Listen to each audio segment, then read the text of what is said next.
إنما المؤمنون إخوة فأصلحوا بين أخويكم واتقوا الله لعلكم ترحمون يا أيها الذين آمنوا لا يسخر قوم من قوم عسى أن يكونوا خيرا منهم ولا نساء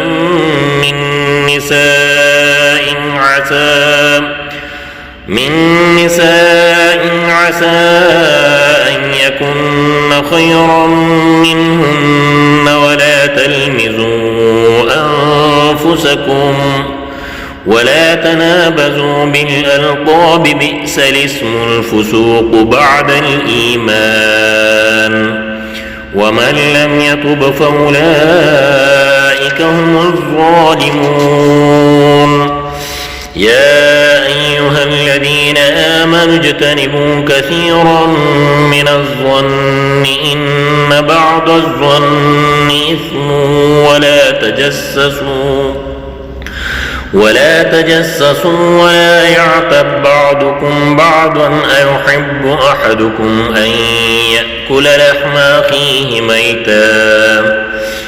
ميتا فكرهتموه واتقوا الله إن الله تواب رحيم يا أيها الناس إنا خلقناكم من ذكر وأنثى وجعلناكم شعوبا وقبائل لتعارفوا إن أكرمكم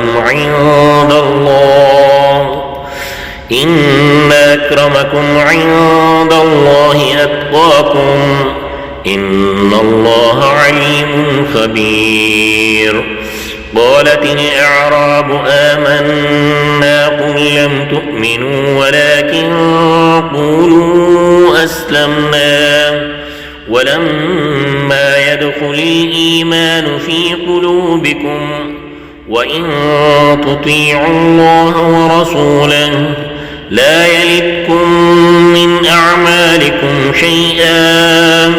إن الله غفور رحيم إنما المؤمنون الذين آمنوا بالله ورسوله ثم لم يرتابوا وجاهدوا بأموالهم وأنفسهم في سبيل الله أولئك هم الصادقون قل تعلمون الله بدينكم والله يعلم ما في السماوات وما في الأرض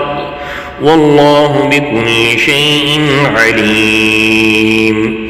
يمنون عليك أن أسلموا قل لا تمنوا علي إسلامكم